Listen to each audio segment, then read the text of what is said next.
Hello everyone.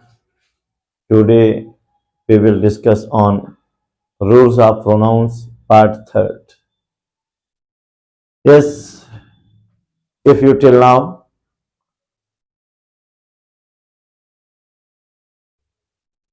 if you till now did not subscribe the channel, then subscribe first and after that enjoy knowledgeful this video rules of pronoun.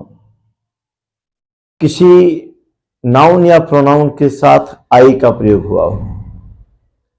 When I comes with a noun or pronoun, then next pronoun should be used according to first person plural number.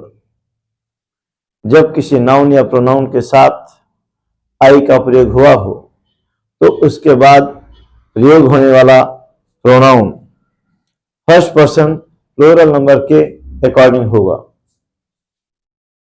आप बहुत आपको बताया गया कि जब किसी भी noun या प्रोनाउन के साथ आई का प्रयोग हुआ होगा तो उसके बाद यदि किसी प्रोनाउन का प्रयोग किया जाना है तो वह फर्स्ट पर्सन प्लूरल नंबर का ही होगा. मैं आपको एग्जांपल्स के द्वारा क्लियर कर रहा हूं. यहां पर आप देख रहे हैं इस सेकंड नंबर प्रोनाउन के साथ आई का प्रयोग हुआ है और मैंने आपको बताया सामने ये दो एग्जांपल्स हैं.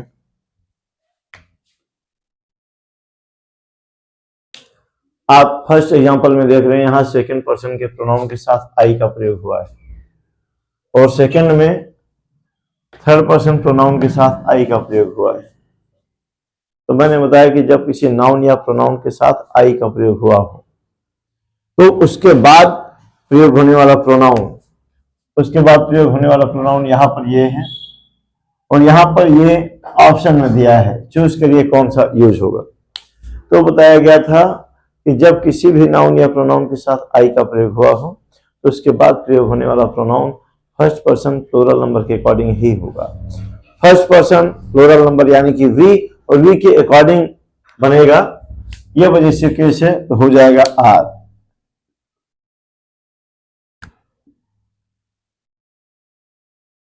ये आर होना चाहिए, ये आपका इनकरेक्ट हो जाएगा. आप समझ रहे हैं. फर्स्ट पर्सन प्लूरल नंबर के अकॉर्डिंग होता है तो फर्स्ट पर्सन प्लूरल नंबर बोले तो वी, और चूंकि ये पॉजिटिव केस है तो वी के अकॉर्डिंग उसका पॉजिटिव केस दिया हुआ.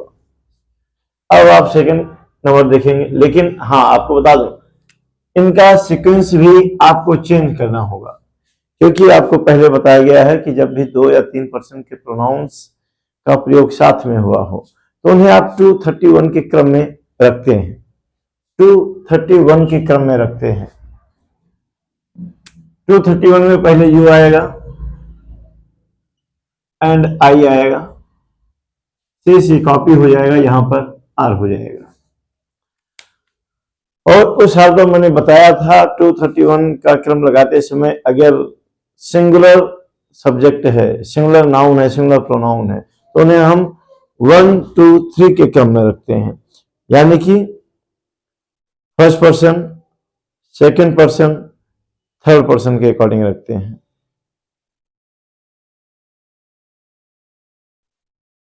यहां भी आई आया है, प्रोनाउन ही है. तो देखिए क्या दियर होगा, क्या ही के अकॉर्डिंग हिज होगा क्या या आर होगा. तो आपको याद आना चाहिए next pronoun first person plural number के अकॉर्डिंग होता है. फर्स्ट पर्सन प्लूरल नंबर यानी कि वी, और वी के अकॉर्डिंग ये पॉजिटिव केस है तो आर लगेगा. यानी कि ये आपका सही हो जाएगा, ये दोनों आपके इनकरेक्ट हो जाएंगे. अपेक्षा है आप मेरी बात समझ रहे होंगे. आपका नेक्स्ट रूल है, बता दूं जब सेकंड पर्सन और थर्ड पर्सन के प्रोनाउन का प्रयोग साथ में हुआ होगा. अभी तक तो हम देख रहे थे किसी भी नाउन या प्रोनाउन के साथ आई आने पर, इसके पहले बताया गया. अब मैं बता रहा हूं जब सेकंड पर्सन और थर्ड पर्सन के नाउन या प्रोनाउन का प्रयोग साथ में हुआ हो तो याद रहे तो ऐसी स्थिति में नेक्स्ट प्रोनाउन सेकंड पर्सन के अकॉर्डिंग ही लगता है. और ध्यान से सुनिए, जब सेकंड पर्सन वह थर्ड पर्सन के नाउन या प्रोनाउंस का प्रयोग साथ में हुआ हो, तो इनके बाद प्रयोग होने वाला प्रोनाउन केवल और केवल सेकंड पर्सन प्रोनाउन के अकॉर्डिंग ही लगेगा। आप एग्जाम्पल देख रहे हैं जी, आप एग्जाम्पल देख रहे हैं, है you and Raghav ought to have gone to his their और योर सिटी। इसका मतलब है आपको और राघव को अपने शहर चले जाना चाहिए था। पॉजेसिव प्रोनाउन आप अपने के सेंस के लिए यहां पर हुआ है, करते हुए। तो देखते हैं क्या हिज होगा, क्या नहीं, देयर होगा क्या, वो भी नहीं। क्यों? क्योंकि मैंने बताया ये थर्ड पर्सन है, ये सेकंड पर्सन है। जब सेकंड पर्सन और थर्ड पर्सन के प्रोनाउन का प्रयोग साथ में हुआ हो, तो उसके बाद प्रयोग होने वाला प्रोनाउन सेकंड पर्सन के ही लगता है, यानी कि ये सही होगा। ये दोनों थर्ड पर्सन के हैं, इसलिए होगा नहीं, क्योंकि आपको बताया गया है कि जब सेकंड पर्सन और थर्ड पर्सन के नाउन या प्रोनाउन का प्रयोग साथ में हुआ हो, तो उसके बाद आपको सेकंड पर्सन के अकॉर्डिंग ही प्रोनाउन का प्रयोग करना चाहिए। देखेंगे कि जब इंडेफिनिट प्रोनाउन वन का प्रयोग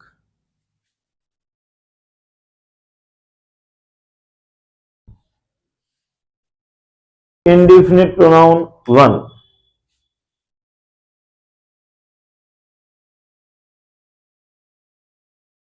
indefinite pronoun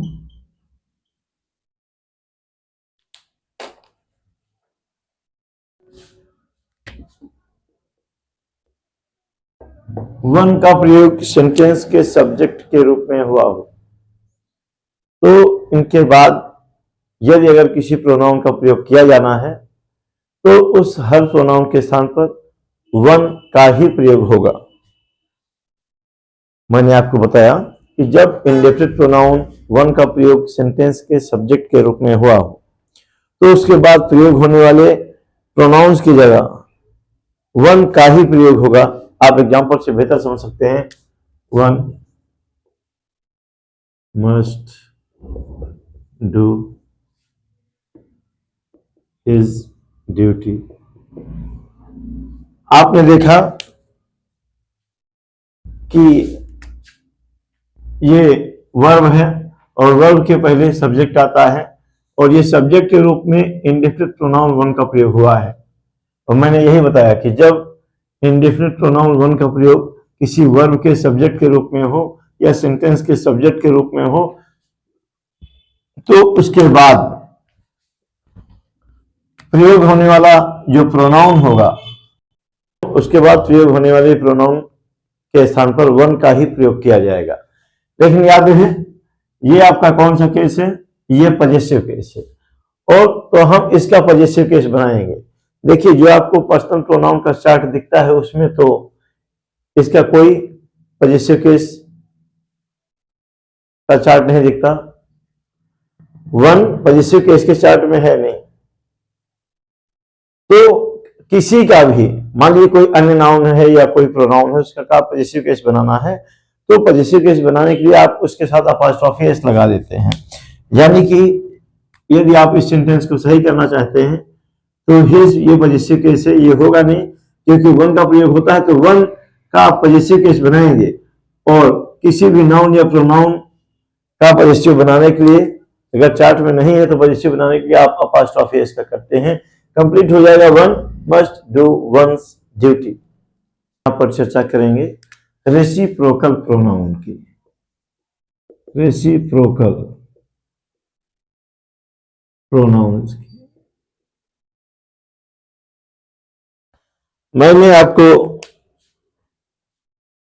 pronoun, rules of pronoun के पार्ट फर्स्ट में बताया है।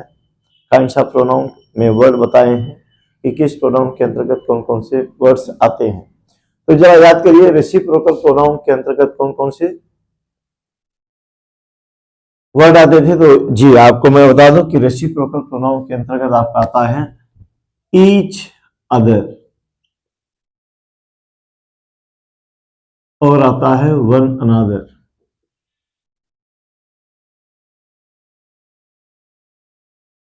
ये दोनों रेसिप्रोकल प्रोनाउन हैं, और जिनका प्रयोग आप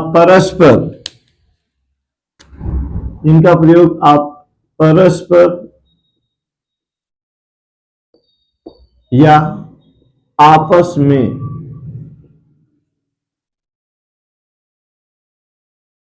शब्द के लिए करते हैं, परस्पर या आपस में।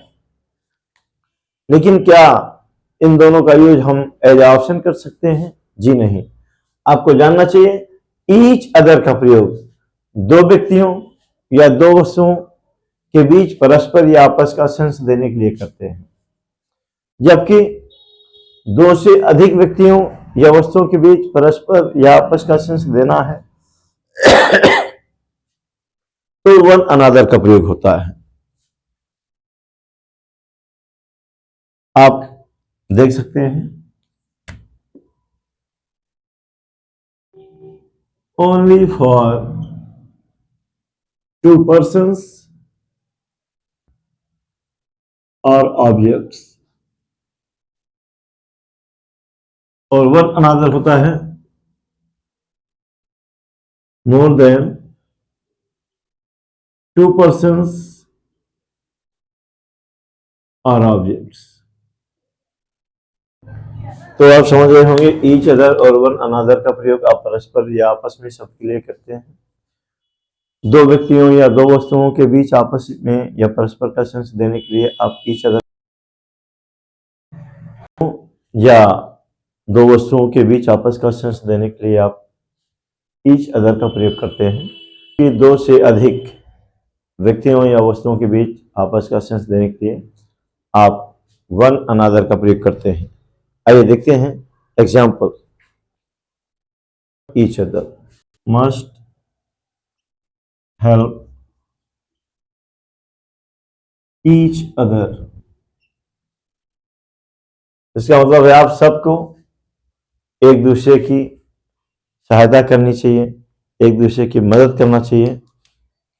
और हम एक और एग्जांपल लिखेंगे, हो जाएगा Riya and Raghav they are not Riya each other. और इसका सब्जेक्ट क्या है? ऑल ऑफ यू, मतलब दो से अधिक लोग हैं। और याद करिए दो से अधिक लोगों के लिए परस्पर या आपस में का सेंस देने के लिए क्या लगता है? जी ईच अदर नहीं, लगता है क्या? One another. दो से ज्यादा लोगों के लिए वन अनदर लगता है। अब इसका मीनिंग हो गया आप सभी को एक दूसरे की हेल्प करना चाहिए।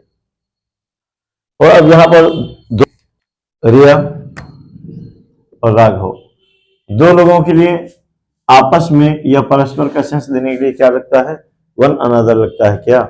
जी नहीं, वो लगता है ईच अदर। वन अनदर का प्रयोग तो आप दो से अधिक के लिए करते हैं, और दो लोग हैं तो यहां पर आप ईच अदर का प्रयोग करेंगे। अपेक्षा है आप मेरी बात समझ रहे होंगे। हमारा नेक्स्ट रोल है, और नेक्स्ट रोल में हम चर्चा करेंगे डिस्ट्रीब्यूटिव प्रोनाउन की। डिस्ट्रीब्यूटिव प्रोनाउंस की चर्चा करेंगे।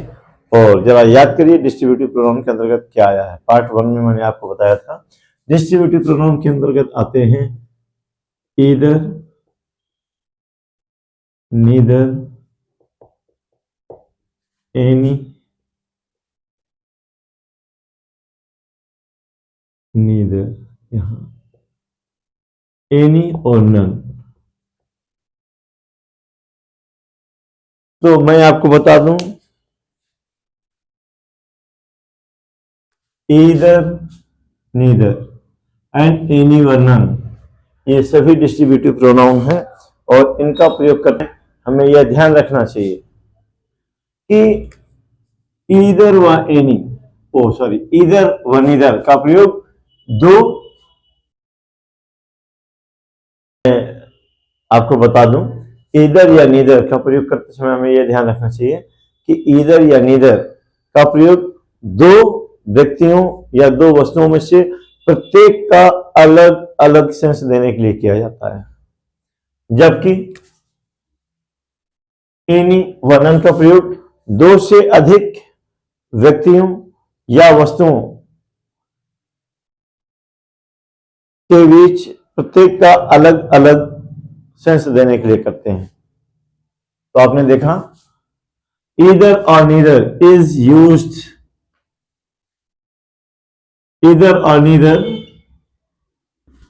Is used for two persons or two objects for giving the sense of separately, for giving the sense of separately, यानी कि ईदर और नीदर का प्रयोग हम दो व्यक्तियों या दोस्तों के बीच करते तो हैं, लेकिन सबका अलग अलग सेंस देने के, दोनों में से प्रत्येक का अलग अलग सेंस देने के लिए आप ईदर और नीदर का प्रयोग करते हैं। और आप एनी व नन का प्रयोग करते हैं for giving the sense of separately, for giving the sense of separately among more than two persons or objects। तो आपने देखा कि दो से अधिक व्यक्तियों या वस्तुओं में से प्रत्येक का जब अलग अलग सेंस देना हो, दो व्यक्तियों या दो वस्तुओं में से प्रत्येक का जब अलग अलग सेंस देना होगा तो आप यूज करते हैं एनी और नन।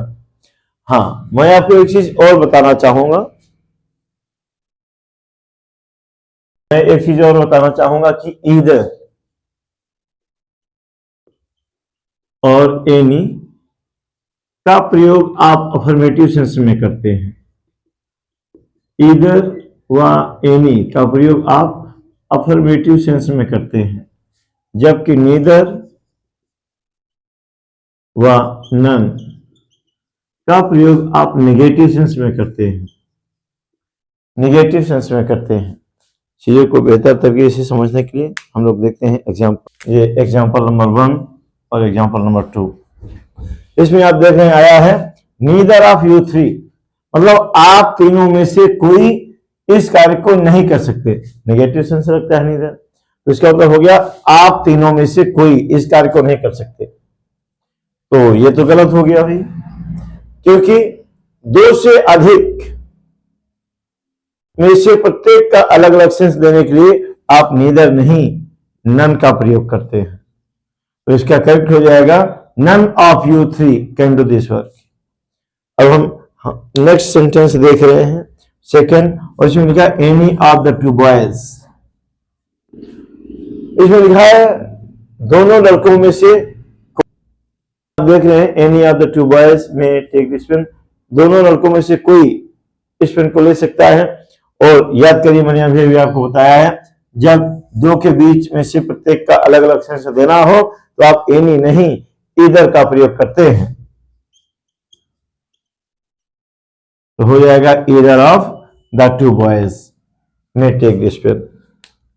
आप मेरी बात समझ रहे होंगे, आप देख रहे हैं ये एग्जांपल्स। आपको मैं नेक्स्ट रूल बता दूं कि ईदर, नीदर, नन व मेनी, ईदर, नीदर, ईच व मेनी ऑफ, ईच व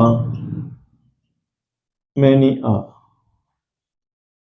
के साथ हमेशा सिंगुलर वर्ब व सिंगुलर प्रोनाउन का अकॉर्डिंग टू नीड यूज किया जाता है।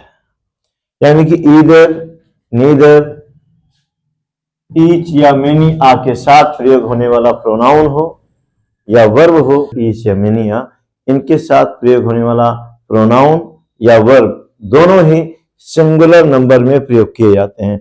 और ध्यान से सुनिए, और आपको भी बताया ईदर हो, नीदर हो, एनी हो या नन हो, ये जहां भी यूज होते हैं तब किसका यूज होता है मैंने अभी बताया, यूज होते हैं ये उनमें से प्रत्येक का अलग अलग सेंस देते हैं। आप देख रहे हैं एग्जाम्पल।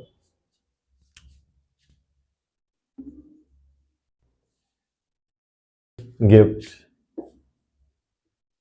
have their gift,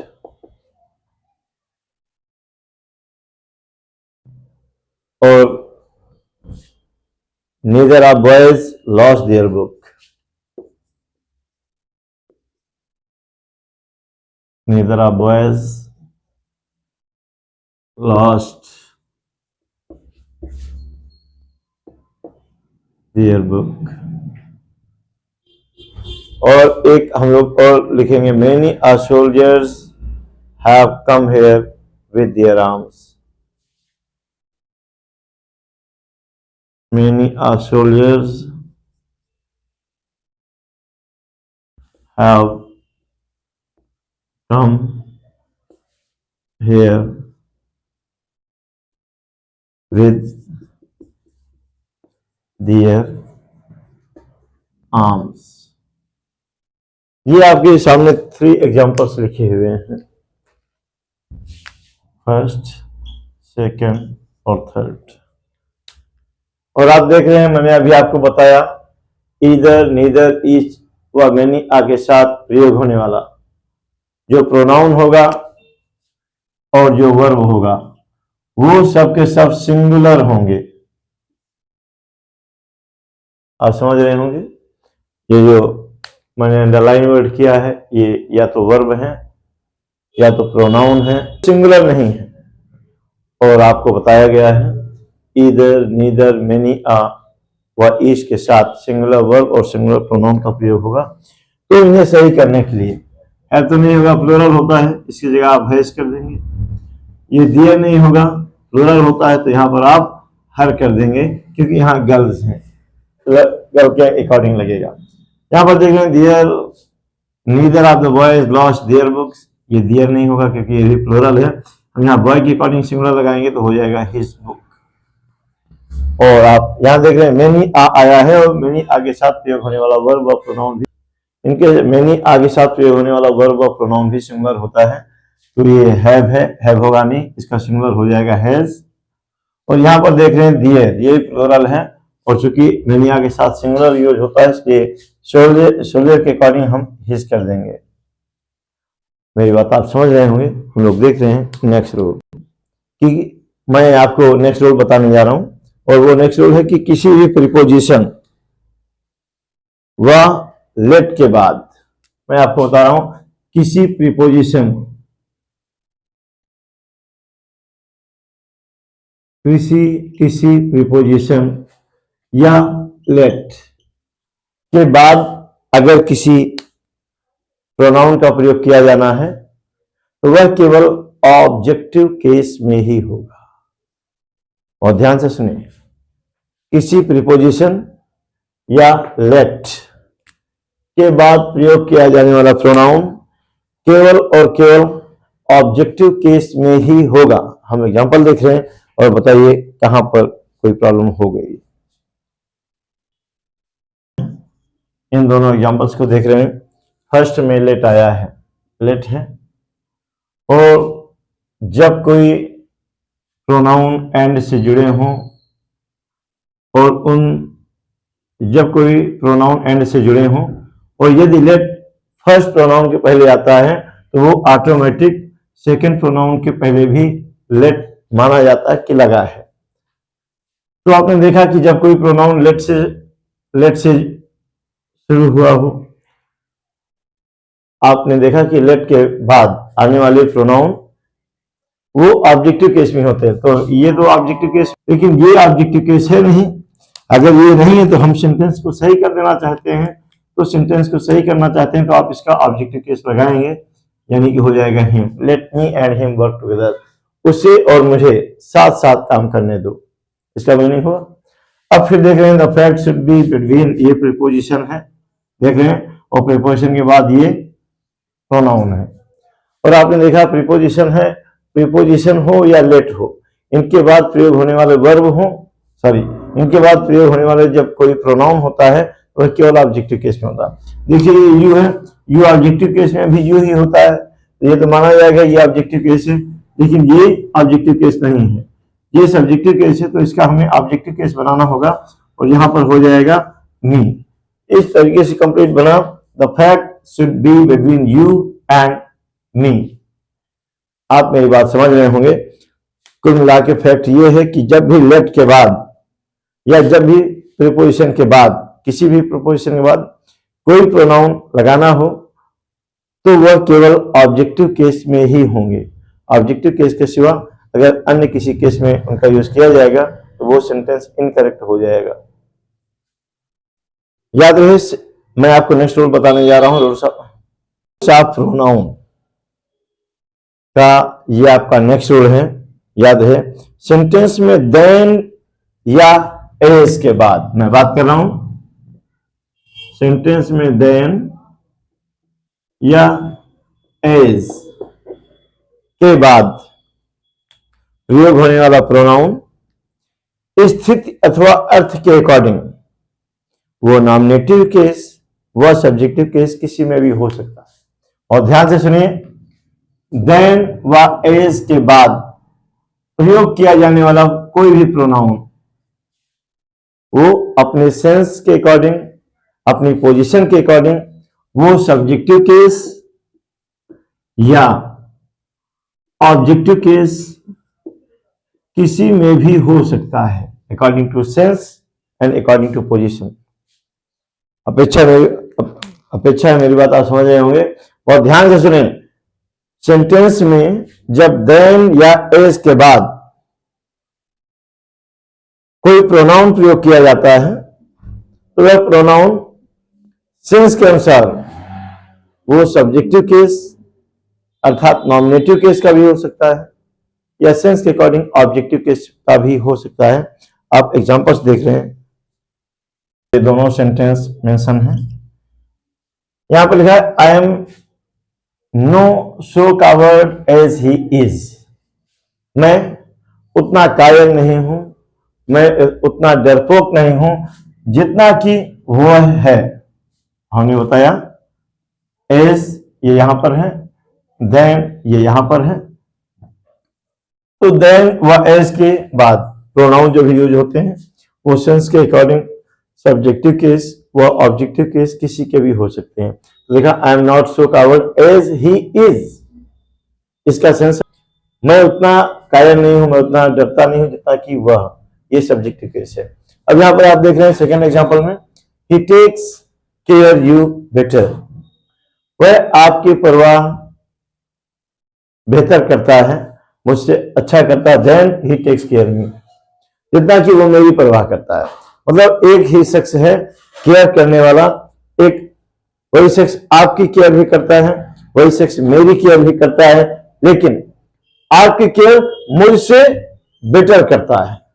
तो देखिए यहां पर देन है, यहां पर सेंस के अकॉर्डिंग ऑब्जेक्टिव केस आया है, और यहां पर एज है, यहां पर सेंस के अकॉर्डिंग सब्जेक्टिव केस आया है। यानी कि रूल हमारा यही था कि हम सेंटेंस में देन व एज के बाद जब भी हमें प्रोनाउन प्रयोग करना हो तो प्रोनाउन अपने सेंस के अकॉर्डिंग सब्जेक्टिव केस का भी हो सकता है और ऑब्जेक्टिव केस का भी हो सकता है। प्रोनाउन हो का प्रयोग, मैं बात कर रहा हूं रिलेटिव प्रोनाउन हो। जब रिलेटिव प्रोनाउन हु का प्रयोग जान रहे हैं कि जब रिलेटिव प्रोनाउन हु का प्रयोग किसी वर्ब के सब्जेक्ट के रूप में हुआ हो, जब रिलेटिव प्रोनाउन हु का प्रयोग किसी वर्ब के सब्जेक्ट के रूप में हुआ हो,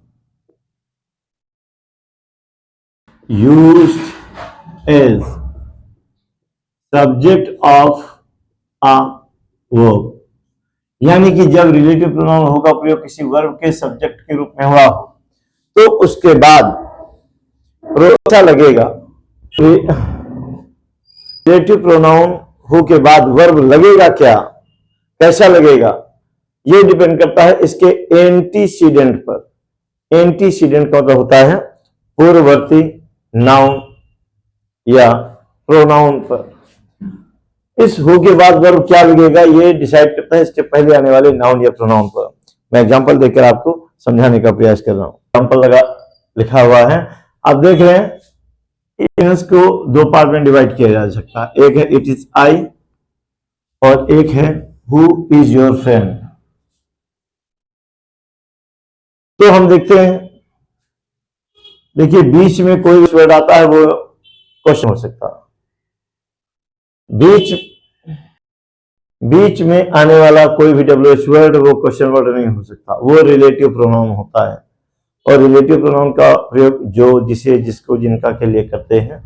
तो ठीक है, ये क्वेश्चन वर्ड नहीं है, कोई बात नहीं, ये वर्ब है और वर्ब के पूर्व सब्जेक्ट आता है, सब्जेक्ट आता है, यानी कि इस रिलेटिव प्रोनाउन का प्रयोग इस वर्ब के सब्जेक्ट के रूप में हुआ है। आप समझे, ये जो रिलेटिव प्रोनाउन हु है इसका प्रयोग इस वर्ब के सब्जेक्ट के रूप में हुआ है।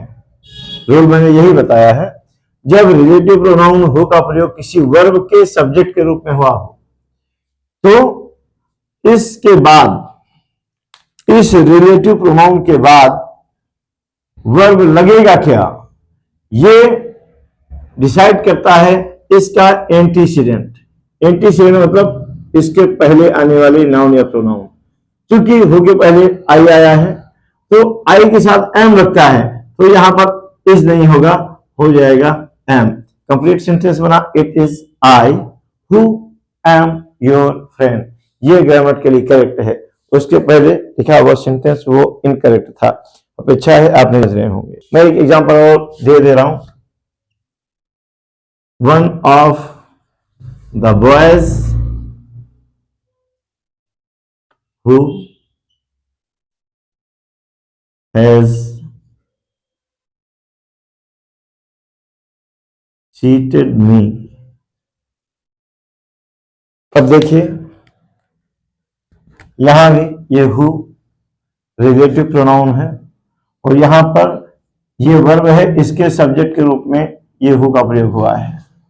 और आपने अभी जाना है कि जब वर्ब के सब्जेक्ट के रूप में हु का प्रयोग हुआ हो तो इस हु के बाद, इस रिलेटिव प्रोनाउन के बाद वर्ब लगेगा क्या, ये डिसाइड करता है इसके पहले वाला प्लूरल है और इसके बाद जो यूज हुआ वो सिंगुलर है। तो पहले वाले के अकॉर्डिंग लगाएंगे तो यहां में हो जाएगा हैव, और ये इनकरेक्ट था। क्लियर हो गया। He is one of the boys who have cheated me. जी आपका नेक्स्ट रूल है, मैं बात कर रहा हूं एनीवन व एनीबॉडी की। एनीवन व एनीबॉडी,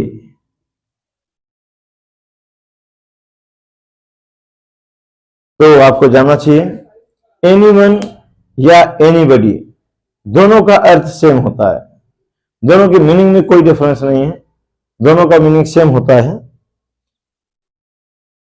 और जब किसी व्यक्ति या इनका प्रयोग करते कब है मैं वो आपको बता दूं, जब किसी व्यक्ति या किसी वस्तु का नाम ना लेना हो, जब किसी व्यक्ति या किसी वस्तु का नाम ना लेना हो तो आप एनीवन या एनीबॉडी किसी का भी प्रयोग कर सकते हैं।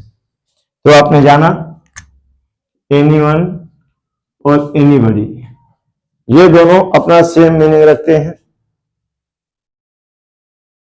इन दोनों के मीनिंग में कोई डिफरेंस नहीं है। इनका प्रयोग कब करते हैं तो हमने बताया कि जब हम किसी व्यक्ति या किसी वस्तु का नाम ना लेना हो तो आप इनका प्रयोग करते हैं। कैसे करते हैं आप देख रहे हैं एग्जाम्पल, आप देख रहे होंगे ये तीनों एग्जाम्पल्स। फर्स्ट एग्जाम्पल में मेंशन है anyone can miss a plane, कोई भी प्लेन मिस कर सकता है, किसी की भी प्लेन मिस हो सकती है, तो हमें किसी का नाम नहीं लेना है तो आप एनीवन या एनीबॉडी किसी का यूज कर सकते हैं। आपको ये बताया कोई भी प्लेन मिस कर सकता है। नेक्स्ट देख रहे हैं Renu took longer than anybody else. Renu किसी अन्य की अपेक्षा ज्यादा लंबा समय लेती है। Renu took longer than anybody else, Renu किसी अन्य व्यक्ति की अपेक्षा अधिक समय लेती है। तो यहाँ एनीबडी है, हम किसी का नाम नहीं लेना चाहते। ये होता है वो राम की अपेक्षा ज्यादा समय लेता है और रोहन की अपेक्षा ज्यादा समय लेता है। तो जब किसी का नाम ना लेना हो तो आप एनीवन या एनीबडी का प्रयोग कर सकते हैं। आपका थर्ड है, was there anyone behind you, क्या आपके पीछे कोई था। हम नहीं कहना चाहते आपके पीछे प्रमोद था या नहीं, आपके पीछे राधिका थी या नहीं, आपके पीछे प्रियंका थी या नहीं, तो हम किसी का नाम नहीं लेना चाहते, बस हम पूछ रहे हैं was there anyone behind you, क्या आपके पीछे कोई था। और मैंने अभी एनीवन और एनीबडी के लिए यही बताया कि जब आप किसी का नाम ना लेना चाहें तो आप एनीबडी या एनीवन का प्रयोग कर सकते हैं। हम रूल्स ऑफ प्रोनाउन के अंतिम रूल्स पर डिस्कशन करने जा रहे हैं और वो अंतिम रूल है कि everybody, everyone, anybody, anyone, somebody, someone, etc. Plural pronoun जैसे दे, देन या देयर का प्रयोग ही किया जाता है। मैं आपको लिखकर एक बार दिखा दूं। एनीबडी या एनीवन, somebody या someone, इनके बाद इन प्लूरल प्रोनाउन का ही प्रयोग किया जाएगा। जैसे जरूरत के अकॉर्डिंग प्लूरल प्रोनाउन आ सकता है, दे आ सकता है, देम आ सकता है, देयर आ सकता है। इनके अलावा कोई नहीं आएगा, वो याद रहे। वो भी ऑप्शनल नहीं, सेंस के अकॉर्डिंग। जरूरत है दे की तो दे करिए, जरूरत है देम की तो देम करिए, जरूरत है देयर की सेंस देना है पॉजिटिव केस का तो देयर करिए। तो आपने देखा एनीबडी, एनीवन, समबडी, समवन के बाद प्लूरल प्रोनाउन का ही प्रयोग करते हैं। वो दे, देम, देयर में से कोई भी जरूरत के अकॉर्डिंग यूज होगा, कोई और नहीं। आप एग्जाम्पल देख रहे हैं, ये तीनों एग्जाम्पल। और मैंने अभी बताया है anybody, anyone, nobody, anybody, anyone, somebody, someone, nobody, known. इनके बाद प्लूरल प्रोनाउन का ही प्रयोग होता है जरूरत के अकॉर्डिंग दे, देम, देयर का। देखिए यहां कोई गलती है क्या? Does everybody know what he wants? आपको लग रहा होगा यहां पर एवरीबडी आया है, ऊपर तो एवरीबडी लिखा नहीं, कोई बात नहीं, मैं लिखे दे रहा हूं एवरीबडी, एवरीवन,